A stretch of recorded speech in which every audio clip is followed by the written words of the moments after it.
In her later high school years, I noticed a change in her behavior and wasn't sure.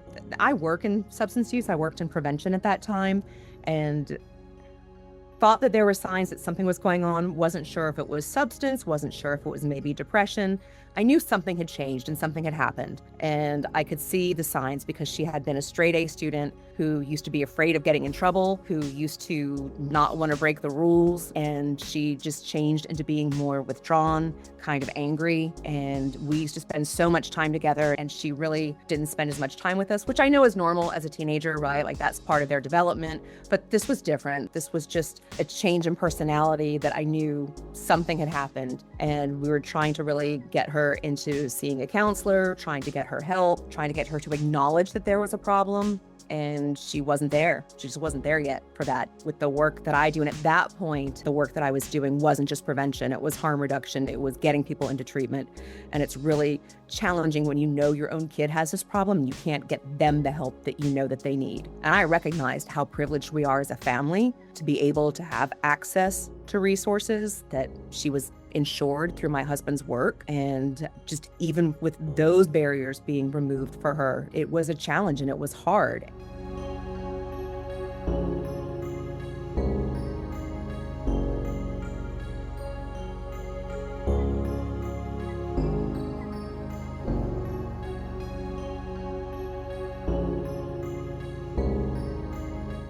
Wow.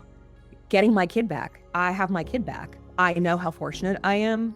I know that there are other families who can't say that. They've lost their person. Having her back, having her in our lives, having her engaged with us. We got to go on a trip this year at Christmas time, the first time in years, and that was really amazing. We get to spend time with her. She calls me every day, like 5 times a day. We're back to that, where our relationship is back where it was, where we're close again, where she shares things with me, where she wants to spend time together. And I get to see her grow. I get to see her do amazing things. She's a certified peer support specialist, and I get to see her use her experience to help other people. And that's pretty amazing. I've always known she was a strong person. She just has a super big heart. She's incredibly smart. Super smart, and she just really cares about what's going on in the world and about helping people. And I think those are just 2 of my most favorite things about her. I'm very inspired by my kid, and I say that a lot, and I always get emotional when I say it, but I'm just so inspired by her and what she has done, how hard she has fought to have the life that she has now and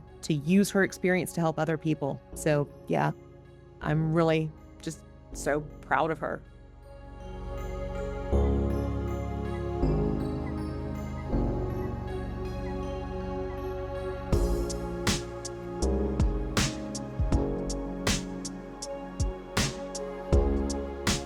I've learned so many things. I've learned to never give up on the people that you love. Forgiveness is such a big part of this. We had some really ugly moments when she was in active addiction. And I always try to remind myself as a parent that I never want to say something that I can't. You can't take it back. Recognizing the power of your words in all of those moments, and that it's easy to be angry and hurt and frustrated and to want to lash out back at somebody, but that's just more guilt that you have to live with later on. And so that was really important for me, is to just keep everything grounded, forgiving yourself, because it is easy to feel like you failed your child when they struggle with addiction. And I look back at things and go, well, if I would have done this differently or that differently. And I don't really know that there was anything that we really could have done dramatically different that would have changed the trajectory that we went on as a family. I think it's important to let other families know that they're not the only ones going through this, because when you're going through this, you do feel isolated, you feel judged, you feel like you're grieving the person that you love while they're still alive. You've got to support each other. And I think that feeling of isolation and that feeling of being alone makes it even harder to deal with everything that you're dealing with, because you lose perspective on other things. So reach out, talk to other people, know that you're not alone, and know that there are people who want to be a support and want to be helpful.